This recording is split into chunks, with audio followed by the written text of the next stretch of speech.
शिवाय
नमः शिवाय।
काशी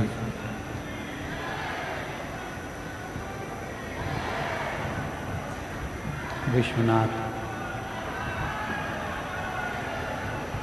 ओगड़दानी त्रिकालदर्शी कैलाशी अविनाशी भगवान शिव जिनकी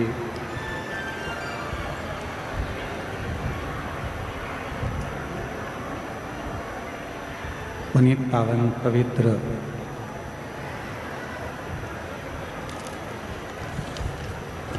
शिव महापुराण की कथा बाबा देवाधिदेव महादेव की कृपा से करुणा से आप और हमको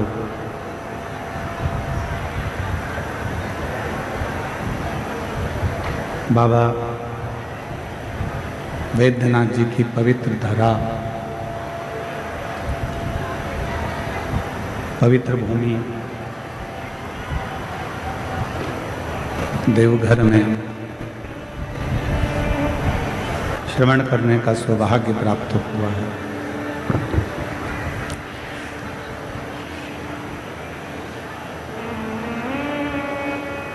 बाबा की ये पवित्र धरा जिस भूमि पर आने के लिए देवता भी तरसते हैं, ऐसी पवित्र धरा पर आप और हम शिव महापुराण की कथा को श्रवण कर रहे हैं। कथा मंडप में विराजमान क्षेत्रीय सांसद महोदय डॉक्टर निशिकांत जी दुबे जी, जिनका अथक सहयोग इस पवित्र पावन शिव महापुराण की कथा में प्राप्त हुआ है। आप दिल्ली थे, पर बाबा देवघर की इस कथा में कथा को श्रवण करने के लिए देवघर की भूमि पर आप आज ही इस पवित्र कथा में आए। एक बार जोरदार ताली बजाकर उनका स्वागत, वंदन, अभिनंदन।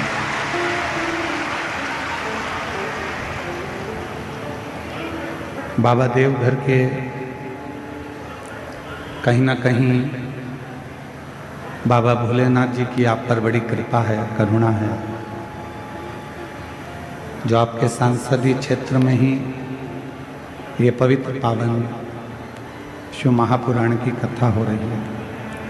मैं डॉक्टर निशिकांत जी दुबे जी को बहुत बहुत साधुवाद देता हूँ। ऐसे ही सनातन और राष्ट्र की सेवा में लगे रहें और बाबा की कृपा पर सदा बनी रहे। शिव कृपा। कथा में मुख्य रूप से झारखंड सरकार का भी माननीय मुख्यमंत्री महोदय एवं संपूर्ण प्रशासन का बहुत सहयोग है। योग गुरु पूज्य स्वामी बाबा रामदेव, इन सभी के एक अथक प्रयास और देवघर वासियों के, रहवासियों का अथक प्रयास इस कथा को सफलता की ओर लेकर जा रहा है। कथा के मुख्य यजमान, जिन्होंने अपने तन, मन और धन को देवघर बाबा के चरणों में लगाकर अपने जीवन को सफल बनाया है और 12 ज्योतिर्लिंग में यजमान बनने के लिए बाबा आपको ऐसे ही भंडार भरता रहे और आप यजमान बनते रहे। श्री रमेश रेखा ठकराल जी, मोना ठकराल जी नरवाना हरियाणा से हैं। एक बार जोरदार ताली बजाकर यजमान परिवार के लिए साधु था। श्री दिनेश गणपति कावरा जी, कावरा परिवार एरंडोल से हैं, जो कथा में तो नहीं पहुंच पाते हैं पर यजमान पद प्रत्येक ज्योतिर्लिंग का ग्रहण करते हैं। एक बार उनके लिए भी जोरदार ताली बजाएं। श्रीमती पूजा माली राम अग्रवाल जी कोलकाता वेस्ट बंगाल से हैं, जिन्होंने यजमान पद ग्रहण किया है। एक बार जोरदार ताली बजाकर उनके लिए भी साधुवाद। आपसे सीहोर में मिलना हुआ था और आपने कहा था एक बार यजमान बनना है, और बाबा देवघर वाले ने इनको यहाँ यजमान बनाया। एक बार जोरदार ताली बजाएं। श्री गिरीश चंद्र स्नेहलता खोसला जी इंदौर से हैं, जो यजमान पद ग्रहण करे हैं। श्री गोपाल शंकर लाल सोनी जी, प्रेमलता शंकर लाल सोनी जी देवास से हैं। एक बार जोरदार ताली बजाएं, जो प्रत्येक ज्योतिर्लिंग कथा के यजमान पद ग्रहण करते हैं। श्री अमित रजनी मुदगल जी बीटा अम्बाला से हैं। आप भी प्रत्येक ज्योतिर्लिंग में यजमान पद ग्रहण करते हैं। एक बार जोरदार ताली बजाएं। श्री चतुर्वेदी परिवार झांसी उत्तर प्रदेश से हैं। आप भी प्रत्येक ज्योतिर्लिंग शिव महापुराण के कथा के यजमान बनते हैं। एक बार जोरदार ताली बजाएं। आपके बड़े भाई अभी इस कथा में नहीं आए हैं थोड़ा स्वास्थ्य के कारण, पर जल्दी शीघ्र ठीक होकर चलकर कुबेरेश्वर धाम आएंगे, ये बाबा पर भरोसा है। श्री कृष्ण लाल जी दयावती गुप्ता जी अम्बाला हरियाणा से हैं। एक बार जोरदार ताली बजाएं। आप भी कथा में यजमान पद ग्रहण कर चुके हैं और इस बार फिर पुनः बने हैं। प्रदीप ममता बंसल जी श्रीमती कांता बंसल जी दिल्ली से हैं। आप भी पूर्व में कई कथाओं में यजमान पद ग्रहण कर चुके हैं। एक बार जोरदार ताली बजाएं। श्री मिथिलेश पुष्पा मिश्रा जी धनबाद झारखंड से हैं। आप भी काशी की कथा में यजमान पद ग्रहण करा था और आज देवघर की कथा में बने हैं। एक बार जोरदार ताली बजाएं। श्री वीरेंद्र कुमार श्रीमती सरोज कुमारी जी पटना बिहार से 1 दिवसीय यजमान पद ग्रहण करा है। श्री जोगेंद्र पाल प्रेमलता डिंगारा जी पानीपत हरियाणा से 1 दिवसीय ऑनलाइन यजमान बने हैं। श्री दुर्गेश प्रसाद नीलू देवी शाह जी श्री नारायण उमा देवी शाह जी एक आरा बिहार से 1 दिवसीय ऑनलाइन कथा के यजमान बने हैं। श्रीमती सुमन पूनम जायसवाल जी रोहतक हरियाणा से 1 दिवसीय ऑनलाइन कथा के यजमान बने हैं। श्रीमती सरिता कपिल शर्मा जी नंदकिशोर शर्मा जी जयपुर राजस्थान से 1 दिवसीय ऑनलाइन कथा के यजमान बने हैं। श्री अनिल शशि जी नकुल रेकावर जी दिल्ली से 1 दिवसीय ऑनलाइन कथा के यजमान बने हैं। श्री सूरज प्रकाश जी कमला रानी जिंदल जी सिरसा हरियाणा से 1 दिवसीय ऑनलाइन कथा के यजमान बने हैं। श्रीमती स्वाति मयंक गुप्ता जी 1 दिवसीय मेरठ से ऑनलाइन कथा के यजमान बने हैं। एक बार जोरदार ताली बजाकर सभी अभिनंदन। देवघर की ये पवित्र पावन भूमि जहाँ भगवान शिव माँ जगत जननी जगदम्बा अम्बा के साथ में यहाँ विराजते हैं।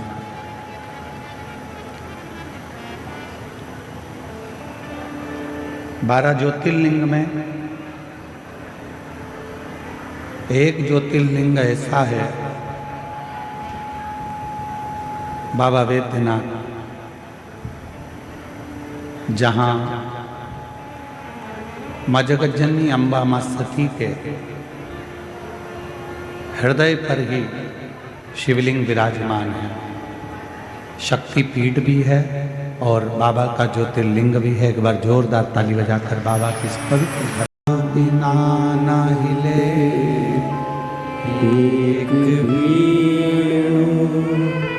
लेते हैं श्वास तेरी कृपा से तनु तनु बखान क्या करूं मैं राखों के डेरे का चपटी बबूत में खजाना कुबेर का गंगा मुक्ति द्वार ओंकार तू भोले ओमकार तू आयो शरण तिहार शंभु तार तार तू। भगवान कहीं ना कहीं कोई ना कोई पुण्य आपका और हमारा जरूर हुआ होगा। जो मार्गशीर्ष मास में जिस माह में भगवान शंकर के ज्योतिर्लिंग का शिवलिंग का प्रागट्य हुआ है, ऐसे महीने में आप और हम देवघर में बैठकर शिव महापुराण की पवित्र कथा का तत्व ग्रहण कर रहे हैं। ये आपका और हमारा कोई पुण्य है।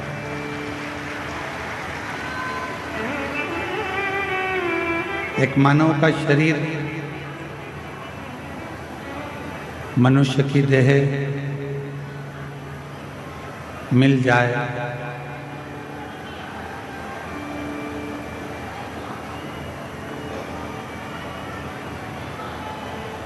और मानव शरीर प्राप्त हो भी जाए, और मान लो उस मानव शरीर में हम शिव भक्ति से अगर दूर हैं तो इस संसार में बार बार हमको जन्म लेना पड़ता है।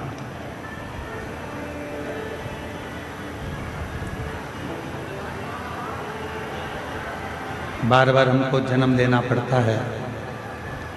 पुनरपि जननम पुनरपि मरणम के इस प्रपंच में हमें पढ़ना पड़ता है। मृत्यु सागर में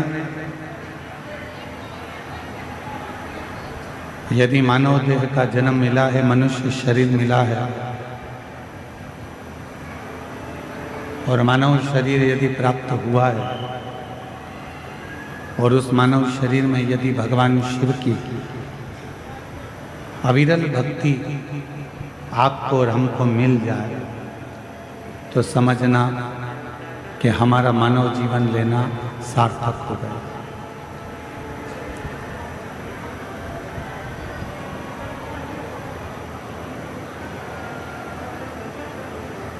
पूरी दुनिया का, पूरे संसार का, पूरी दुनिया का लोग, पूरी दुनिया का भक्त, पूरे संसार का भक्त इस पवित्र पावन देवघर की भूमि पर जल चढ़ाने के लिए आते हैं।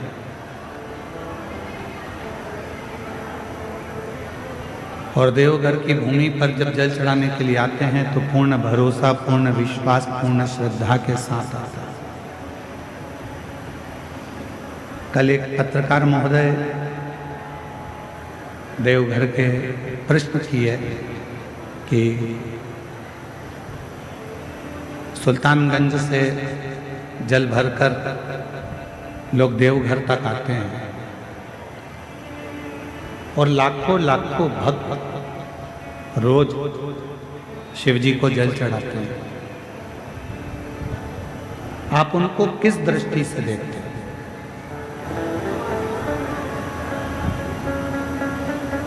हमने निवेदन किया उन पत्रकार महोदय से कि पहले तो देवघर में अगर श्रावण महीने में आप जल चढ़ाने के लिए आ रहे हो, अगर आप देवघर में जल चढ़ा रहे हो, सावन के महीने में आप कावड़ भर रहे हो, तो इतना ध्यान जरूर रखें कि संसार के मनुष्य में दम नहीं है कि वो 100-150 किलोमीटर दूर से गंगा जल भरकर भगवान शंकर को चढ़ाने के लिए आ जाए। ये उसकी सामर्थ्यता नहीं, ये वो नहीं चढ़ा सकता। हमको लगता है कि मनुष्य जल चढ़ाने के लिए आया है, पर जब वो गंगा का जल अपने कंधे पर रखकर बोल बम बोलते हुए जब चलता है तो वो मनुष्य नहीं रहता, 33 कोटि देवता स्वयं गंगा का जल लेकर बाबा को चढ़ाने के लिए।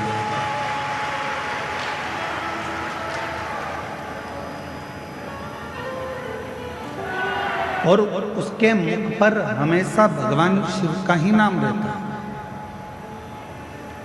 पूरी दुनिया में कोई एक ऐसा तीर्थ बता दो जिसका नाम घर से जुड़ा हो।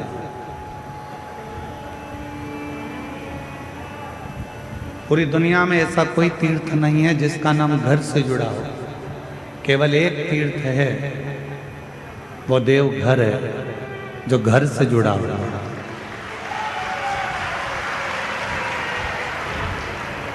और इस स्थान का नाम भी भगवान शंकर का धाम है, भगवान शिव का धाम है, तो यहाँ का नाम तो बाबा घर होना था, यहाँ का नाम तो बाबा के नाम पर होना था।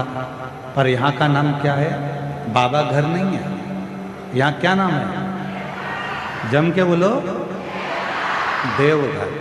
देवघर मतलब 33 कोटि देवताओं का यदि कोई घर है तो वो ये देवघर है, बाबा का स्थान। ये देवघर की पवित्र धरा।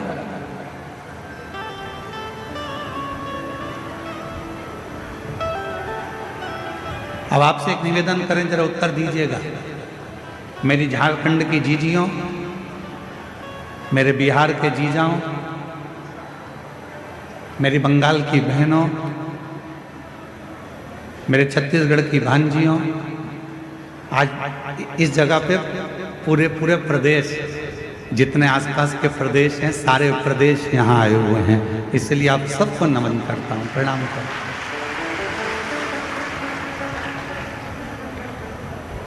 घर किसको कहते हैं?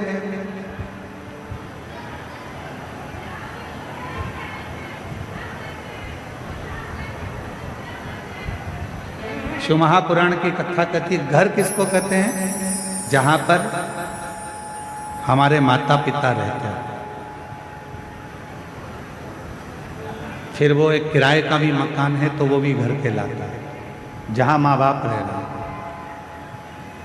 जहां माता पिता रह रहे हैं, उसको घर कहा गया।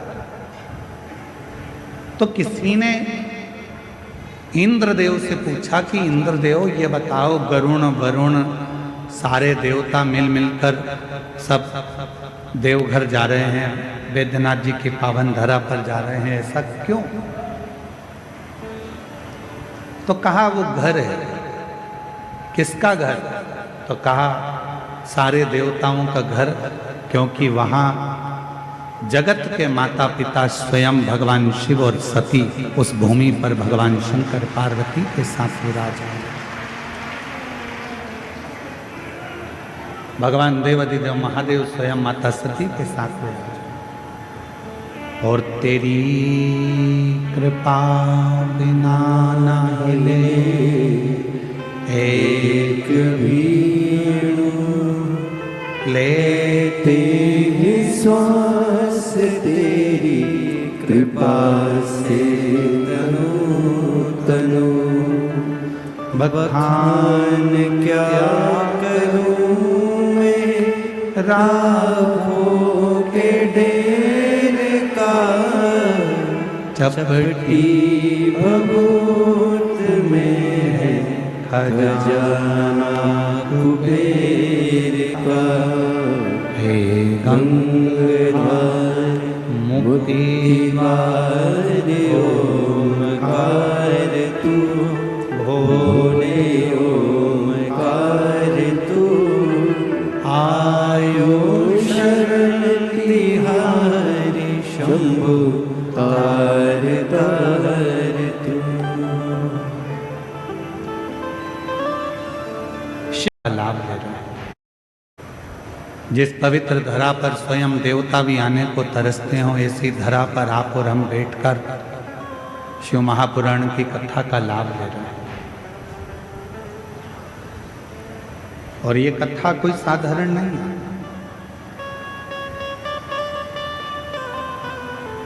आप अपनी बुद्धि में, अपने चित्त से ये निकाल देना कि आप कथा सुनने के लिए गए। आप अपने विवेक से ये निकाल देना कि हम शिव महापुराण की कथा सुनने के लिए देवघर गए। आप अपने विवेक में ये रखना कि हम देवघर में कथा सुनने के लिए नहीं, हम देवघर में अपने पिता से अपने मन की बात करने के लिए इस भूमि पर आ रहे हैं।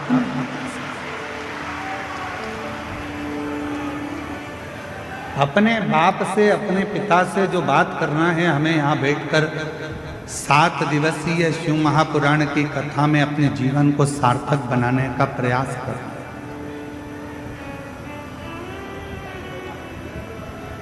और इन 7 दिन में हम बाबा से अपने मन की बात कैसे कह सकते हैं और अपना दिल की बात बाबा से कहकर अपनी झोली कैसे भर सकते हैं, यह आपको सीखना।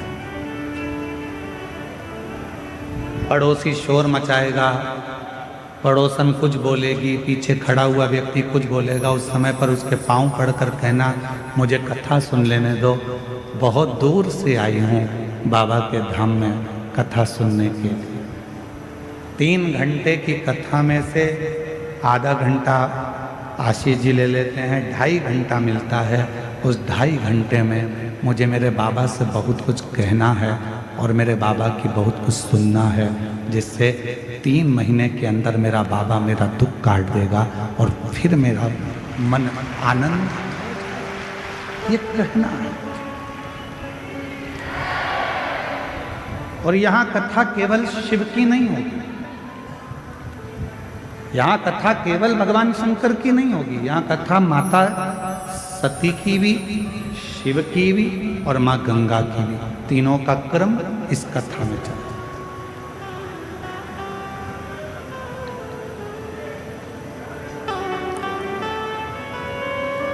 अरे भाई, देवघर भूमि तो वो भूमि है जहां पर वर्णन किया जाता है कि देवघर में बाबा बाबा सब कहे पर माई कहे ना कोई, जो एक बार माई कहे देवघर में वही होई।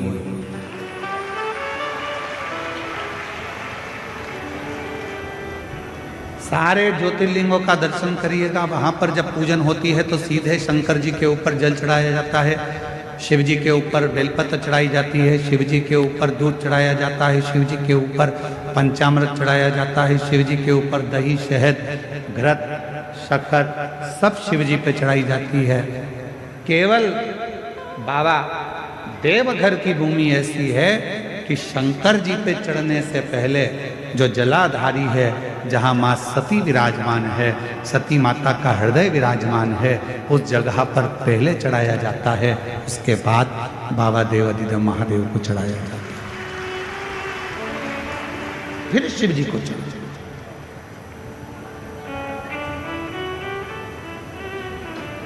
फिर भगवान शंकर विराजमान। शिव कथा कर रही है। जन्म लेना एक मनुष्य का कब सार्थक है, जब वो भगवान शंकर के विरल भक्ति में डूबे।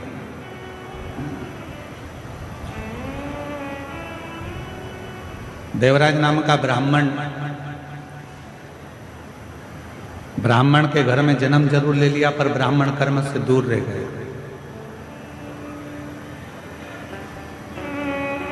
आपका जन्म लेना तब सार्थक है जब आप जन्म लेने के बाद आप भगवान की अविरल भक्ति में लग गए। शिव महापुराण की कथा कभी नहीं कहती कि आप अपना घर छोड़ दो, परिवार छोड़ दो, नाते छोड़ दो, रिश्ते छोड़ दो, या अपना काम धंधा छोड़ दो, या अपना व्यापार छोड़ दो। शिव महापुराण की कथा तो हमेशा एक बात कहती है कि अपना कर्म करते रहो, काम करो, व्यापार करो, व्यवसाय करो, नौकरी करो, शिव की अविरल भक्ति को धारण करते रहे।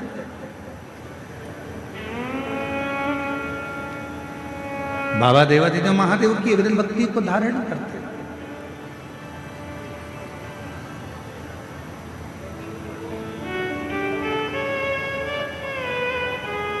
कोई तुमसे कहे भी दे कि अपना घर छोड़कर मंदिर में जाकर बैठ जाओ, तो बिल्कुल मत बैठना, कह देना सीवर वाले बाबा ने मना करा, हम तो नहीं बैठते। कोई तुमसे कहे कि पूरा घर छोड़कर गंगा जी के घाट पर जाकर बैठ जाओ, बिल्कुल मत बैठना, कह देना महाराज ने मना करा, हम तो नहीं जा सकते। कोई कहे कि तुम बैरागी बन जाओ, कोई कहे तुम सन्यासी बन जाओ, कोई कहे तुम तपस्वी बन जाओ, कोई कहे कि तुम साधक बन जाओ, कह देना हमारे बस की बात नहीं है, क्योंकि हम कलिकाल में जन्म लिए हैं। और इस कलिकाल में हम अगर घर के अंदर रहकर भी भगवान का यदि मुख से 2 क्षण में भी श्री शिवाय नमस्तुभ्यम कह लेंगे तो हमारी मुक्ति निश्चित है। ये शिव महापुराण की कथा, हमारा मोक्ष निश्चित है।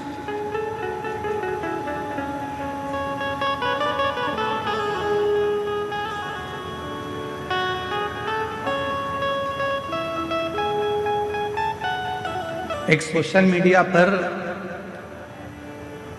यूट्यूब पर, सोशल मीडिया पर, मोबाइल पर ज्ञान देना सरल है, पर उस ज्ञान को अपने अंदर उतारना बड़ा कठिन है।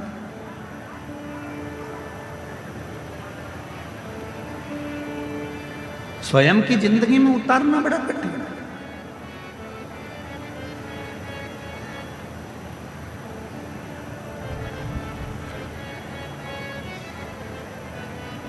कई लोग कहते हैं शांति रखो, शांति रखो, शांति रखो, पर अपने अंदर ही शांति नहीं आ पाती।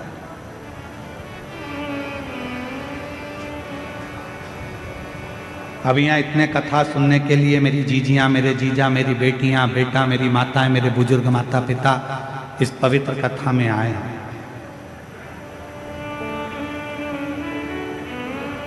10 तारीख से आप सब ने अपनी अपनी जगह संभाल ली।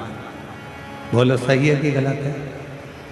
शंकर भगवान को अपने मन की बात कहने के लिए और शिव जी का वर प्राप्त करने के लिए। सियोर वाला महाराज आपको कुछ नहीं देगा। आप गलत फहमी में मत रहना कि सियोर वाला महाराज आपको कुछ दे देगा, कुछ नहीं। हमारी सामर्थ्यता नहीं है कि हम दे सकें, पर मेरे देवघर वाले बाबा की इतनी सामर्थ्यता है कि दुनिया का सारा सुख आपको दे सके।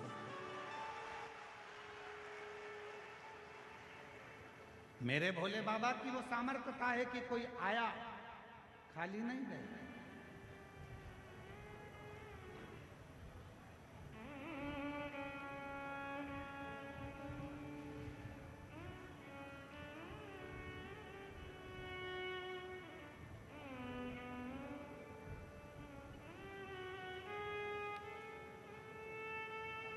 मैं सांसद महोदय जी से एक बात कहूँगा, डॉक्टर निशिकांत जी दुबे जी से। दुबे जी, यहाँ एक जमशेदपुर की जीजी खड़ी है, ये खड़ी है, ये जमशेदपुर में कथा करा अकेली, और इन्होंने कहा गुरुजी हमारे जमशेदपुर में हम कथा तो करा लेंगे, पर इतने लाखों भक्तों का हम भोजन नहीं करा पाएंगे। हमने इन दीदी से कहा कि तुम वेद बाबा देव घर जाओ और वहाँ पे पीला चावल देकर वहाँ का एक चावल उठाकर ले आना और एक बेलपत्री लाकर एक छोटा सा टेंट लगाकर वहाँ रख देना। तुम ना हलवाई करना, ना तुम अनाज रखना, बाबा देवघर वाला आएगा और पूरा भंडारा कर कर जाएगा। और पूछो उनसे, सांसद जी ये दीदी ने एक छोटा सा टेंट लगाया, माँ ना हलवाई करा भोजन बनाने वाला और ना भंडारे की तैयारी करी, बस लिख दिया भोजनशाला। और कोई बाहर से एक टीम आई 15 लोगों की हलवाईगिरी करने के लिए, ना जाने कहाँ से आई थी और कहाँ से गाड़ी भरा भरा कर चावल आता गया, अन्न आता गया और भंडारा चालू हो गया और कथा चलती रही। आज तक इस बहन को भी नहीं मालूम कि भोजन किसने बनाया था। आज तक इस बहन को भी नहीं मालूम कि भोजन लाया कौन था, अन्न कौन लाया, सामान कौन लाया, चूल्हा किसने जलाया, भट्टी कौन ने जलाई, किसने मिठाई बनाई, किसने चावल बनाया, किसने भाजी बनाई, किसी को नहीं मालूम। अब ये बहन एक दिन सीओर आकर बोली कि गुरुजी वहाँ भोजन बनाने के लिए क्या आपकी टीम आई थी? हमने कहा नहीं, हमारा बाबा आया था और वो बनाकर गया और सब ने। यहाँ किसी की सामर्थ्यता नहीं है।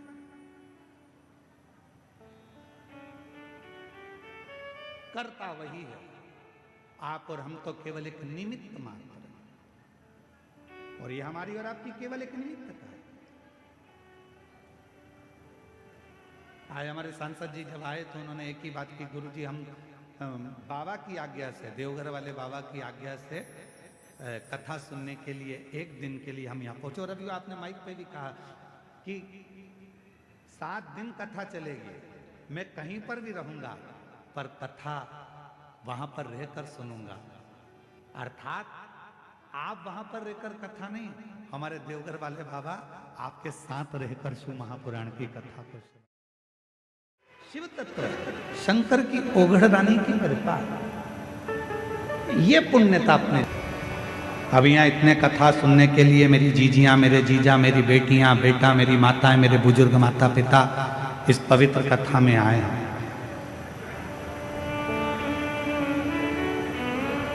10 तारीख से आप सब ने अपनी अपनी जगह संभाल ली। बोलो सही है कि गलत है? 10 तारीख से जगह संभाली है और 14 तारीख से कथा चालू हो रही है। और हमको सूचना मिली कि कल 13 तारीख को रात्रि को 11 बजे ये पूरे पंडाल फुल हो चुके थे और लोग रोडों पर बैठना प्रारंभ कर दिए थे। देखा नहीं? किसके लिए आए हो? सीहोर वाले महाराज के लिए नहीं।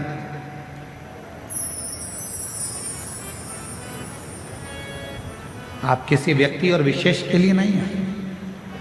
आप आए हो शंकर भगवान को अपने मन की बात कहने के लिए और शिव जी का वर प्राप्त करने के लिए। सीहोर वाला महाराज आपको कुछ नहीं देगा। आप गलतफहमी में मत रहना कि सीहोर वाला महाराज आपको कुछ दे देगा, कुछ नहीं। हमारी सामर्थ्यता नहीं है कि हम दे सकें, पर मेरे देवघर वाले बाबा की इतनी सामर्थ्यता है कि दुनिया का सारा सुख आपको दे सके।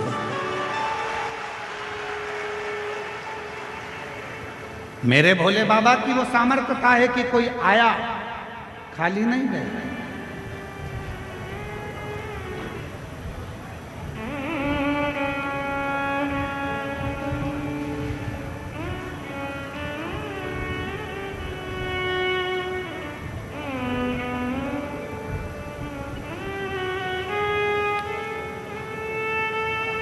मैं सांसद महोदय जी से एक बात कहूँगा, डॉक्टर निशिकांत जी दुबे जी से। दुबे जी, यहाँ एक जमशेदपुर की जीजी खड़ी है, ये खड़ी है, ये जमशेदपुर में कथा करा अकेली, और इन्होंने कहा गुरुजी हमारे जमशेदपुर में हम कथा तो करा लेंगे पर इतने लाखों भक्तों का हम भोजन नहीं करा पाएंगे। हमने इन दीदी से कहा कि तुम वेद बाबा देव घर जाओ और वहाँ पे पीला चावल देकर वहाँ का एक चावल उठाकर ले आना और एक बेलपत्री लाकर एक छोटा सा टेंट लगाकर वहाँ रख देना। तुम ना हलवाई करना, ना तुम अनाज रखना, बाबा देवघर वाला आएगा और पूरा भंडारा कर कर जाएगा। और पूछो उनसे, सांसद जी ये दीदी ने एक छोटा सा टेंट लगाया, माँ ना हलवाई करा भोजन बनाने वाला और ना भंडारे की तैयारी करी, बस लिख दिया भोजनशाला। और कोई बाहर से एक टीम आई 15 लोगों की हलवाईगिरी करने के लिए, ना जाने कहाँ से आई थी और कहाँ से गाड़ी भरा भरा कर चावल आता गया, अन्न आता गया और भंडारा चालू हो गया और कथा चलती रही। आज तक इस बहन को भी नहीं मालूम कि भोजन किसने बनाया था। आज तक इस बहन को भी नहीं मालूम कि भोजन लाया कौन था, अन्न कौन लाया, सामान कौन लाया, चूल्हा किसने जलाया, भट्टी कौन ने जलाई, किसने मिठाई बनाई, किसने चावल बनाया, किसने भाजी बनाई, किसी को नहीं मालूम। अब ये बहन एक दिन सीहोर आकर बोली कि गुरुजी वहाँ भोजन बनाने के लिए क्या आपकी टीम आई थी? हमने कहा नहीं, हमारा बाबा आया था और वो बनाकर गया और सब ने। यहाँ किसी की सामर्थ्यता नहीं है।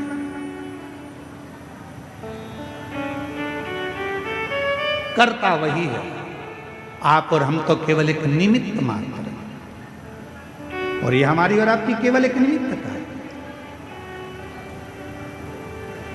आज हमारे सांसद जी जब आए तो उन्होंने एक ही बात की, गुरुजी हम बाबा की आज्ञा से, देवघर वाले बाबा की आज्ञा से कथा सुनने के लिए एक दिन के लिए हम यहाँ पहुंचे। और अभी आपने माइक पे भी कहा कि 7 दिन कथा चलेगी, मैं कहीं पर भी रहूंगा पर कथा वहां पर रहकर सुनूंगा। अर्थात आप वहां पर रहकर कथा नहीं, हमारे देवघर वाले बाबा आपके साथ रहकर शिव महापुराण की कथा को श्रवण। शिव तत्व मेरे आसपास के सभी जीजा जीजियों, मेरी बेटियों, मेरी माताओं, मेरे बुजुर्ग माता पिता, याद रखना शंकर भगवान को जरूर आपने 2-2 लोटा जल चढ़ाया होगा, इसलिए शिव महापुराण की कथा यहाँ पहुंच गई है। ये पुण्य ही आपका। और यजमान परिवारों तुम्हारे 4 लोटा जल दोनों हाथों से चढ़ाया है, इसलिए बाबा ने यहाँ कृपा कहा।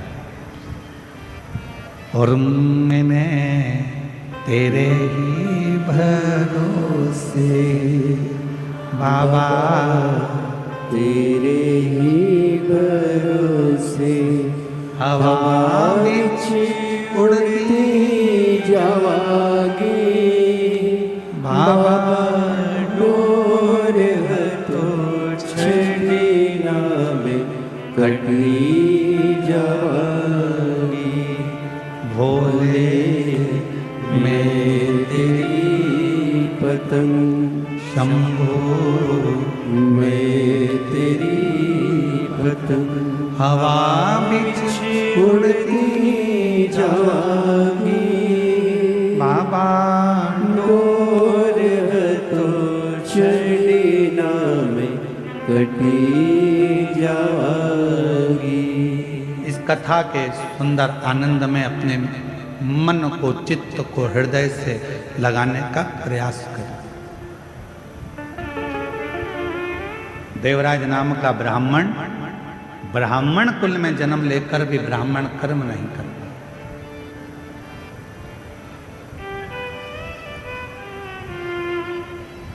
मानव का देह मिल जाए और मानव का देह प्राप्त कर भी यदि हम अच्छा कर्म ना कर पाए तो हमारा जीवन बेकार।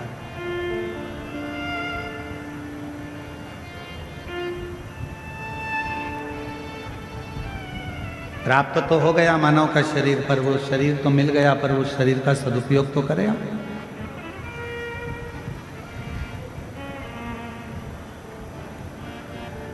कोई 5 दिन के लिए, कोई 7 दिन के लिए, कोई 3 दिन के लिए, कोई 2 दिन के लिए, कोई 4 दिन के लिए इस कथा के पंडाल में आया। केवल कथा के पंडाल में ना रहकर देवघर बाबा के दर्शन भी करो, कथा भी सुनो, प्रणाम भी करो, नमन भी करो और उससे विनय भी करो।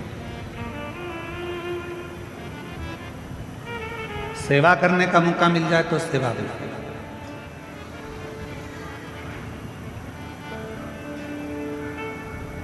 जैसा समय मिले उसके अनुसार कार्य करो। क्या देगा बाबा, कितना देगा बाबा, ये उसके ऊपर निर्भर करता है। किसी के यहाँ काम करते हो तो वो कुछ दे ना दे, पर कुछ ना कुछ कचौड़ी दे देगा, समोसा दे देगा, पानी दे देगा, कुछ ना कुछ देता है। उसी तरह कोई कोई तनख्वाह भी देता है। और देवघर में आए हो और अगर आप इस कथा के पंडाल में या आए हुए शिव भक्तों की सेवा करते हो तो मेरा बाबा तुमको भी कुछ ना कुछ तनख्वाह में देगा जरूर, खाली नहीं देगा। देख, देवराज ब्राह्मण अपने परिवार का भरण पोषण करता है, वहां तक तो ठीक है कि उसके परिवार में सब कुछ है, पत्नी भी है, बच्चे भी हैं, माता पिता भी, सब कुछ देवराज नाम के ब्राह्मण के घर में सब कुछ है।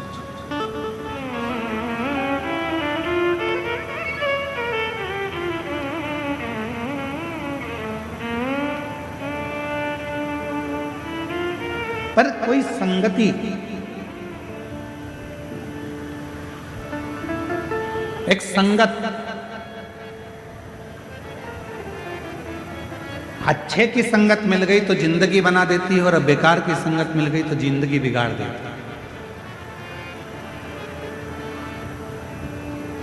है। एक हमारे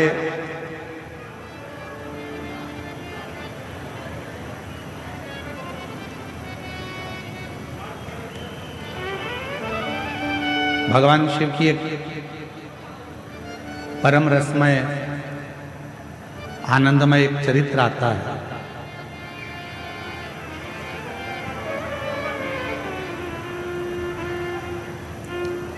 जम्मू कश्मीर में, जम्मू से लगभग 130 किलोमीटर की दूरी पर एक महादेव का मंदिर है जिसका नाम है शुद्ध महादेव। कौन सा महादेव है? जम के बोलो, शुद्ध महादेव। आवाज नहीं आई, फिर से बोलो, शुद्ध महादेव।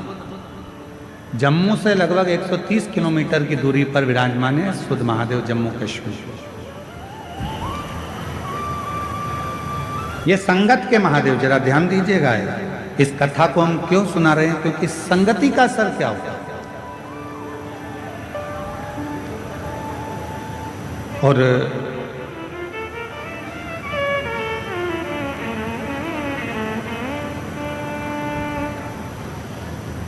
जिस जगह पर ये शुद्ध महादेव विराजमान है, इसी भूमि पर मां पार्वती जी भगवान शंकर को पति बनाने के लिए बाल्यावस्था में तप करते थे। अम्मा जगतजननी अम्बा जगदम्बा की तपस्या वहां चलती रहती है।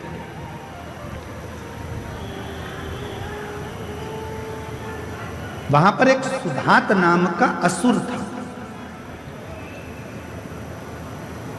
और वो सुधात नाम का जो असुर था, जब मां जगतजननी तप करती थी तो सुधात उस स्थान पर आता था और मां जगतजननी के तप का दर्शन करता था। वो शिव को नहीं जानता, वो भगवान शंकर का स्मरण नहीं करता था। वो ना शिव को जानता था, ना शंकर का भजन करता था, ना शंकर का स्मरण करता था, ना शंकर का मंत्र जाप करता था, ना शंकर जी का गुणगान करता था। वो सुधात असुर केवल जहां पर पार्वती जी बैठकर तप करती थी, उस भूमि पर आकर पार्वती जी को देखता था।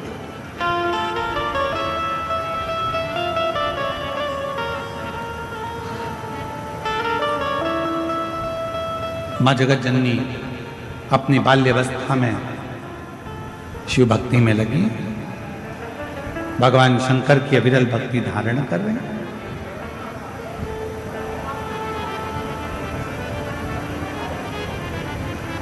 अविरल भक्ति में मां जगतजननी खोई। How can you give favor products? What nonsense, company. उसका एक कारण है, मंदिर में रखे हुए जल को जब ब्राह्मण देवता पंडित जी हमारे हाथ में चरणामत जान कर देते हैं, उस जल को हम पीते हैं तो हमारी अकाल मृत्यु जैसे टलती है, अकाल मृत्यु का हरण हो जाता है।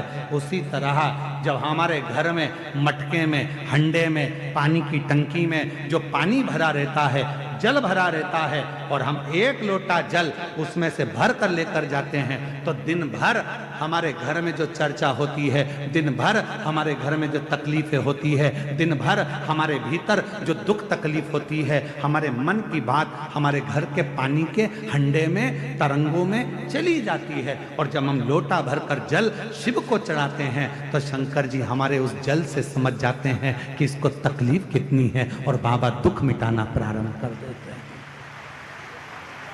बाबा कष्ट मिटाना प्रारंभ कर, इसको दुख कितना है, तकलीफ कितनी है, कष्ट कितना।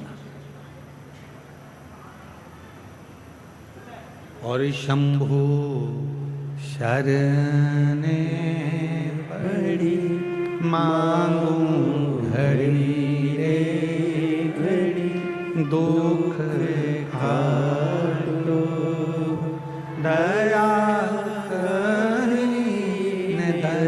दर्शन आपो ओ शंभु शरण पड़ी बोलो बोलो घड़ी रे घड़ी दुख काटो दया करी दर्शन आपो। कई लोग पूछते हैं, एक लोटा जल सारी समस्या का हल, एक लोटे जल से समस्या कैसे मिट सकती है, एक लोटे जल से दुख कैसे मिट सकता है, एक लोटे जल से तकलीफ कैसे मिट सकती है। हम निवेदन करेंगे, एक लोटा जल चढ़ाकर देखिए, जब आप चढ़ाना प्रारंभ करेंगे और पूर्ण विश्वास भरोसे के साथ देवाधिदेव महादेव को जब एक लोटा जल चढ़ाएंगे, निश्चित है जो घर में रखा जल है, उस जल में आपके विचार, आपकी सोच, आपका मन उस जल में गया होता है। क्या घर में चल रहा है, वो जल में तरंगे पड़ी होती हैं, और वो जल जब शिव जी को चढ़ता है तो मेरा बाबा आपके धीरे धीरे दुख हरना प्रारंभ कर देता है, तकलीफ हरना प्रारंभ कर देता है, दुख हरता है।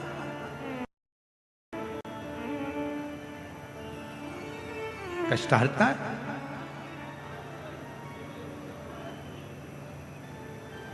सुधात नाम का असुर जहां पार्वती जी, जहां मां जगतजननी जगदम्बा अम्बा मां पार्वती जी जहां बैठकर तप करती थी, वहां की मिट्टी को वो अपने तन पर धारण कर,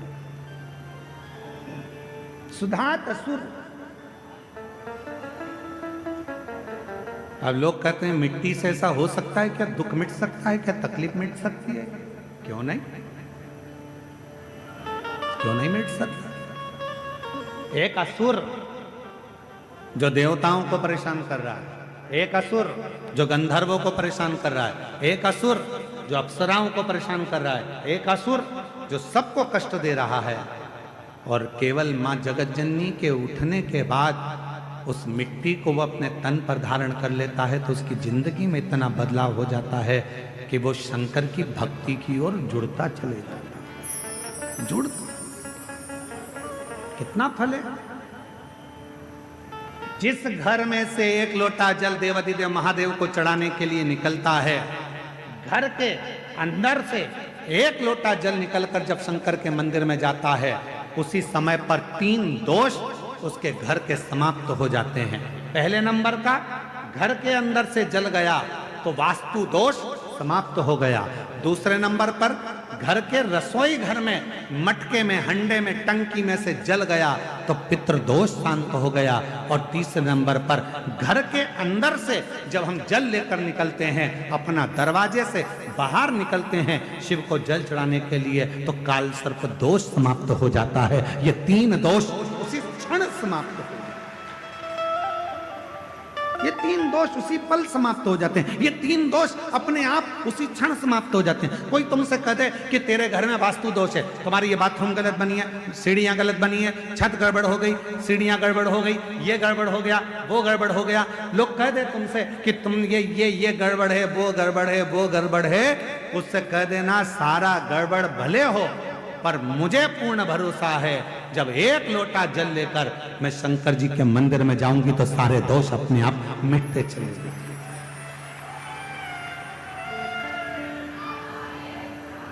ये सारे दुख मेरे समाप्त होंगे, तकलीफें समाप्त होगी, कष्ट मिटेगा।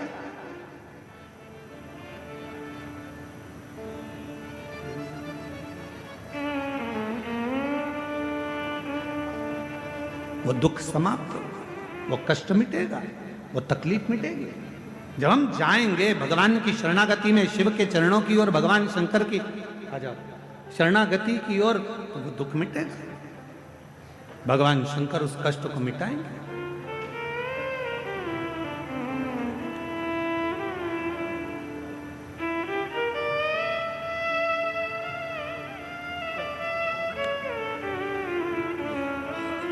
बधाई आपको,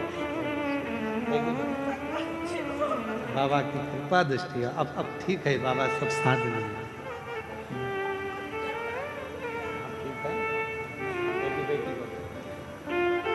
एक बार जोरदार ताली बजाओ। बेटी की सरकारी नौकरी लगी है, पति का ताली बजाकर साथ। शिव तत्व शंभु क्या नहीं कर सकता। आप शिव से एक संबंध जोड़ने का प्रयास करिए। शिव से, भगवान देवाधिदेव महादेव से एक संबंध जोड़ने का प्रयास करिए।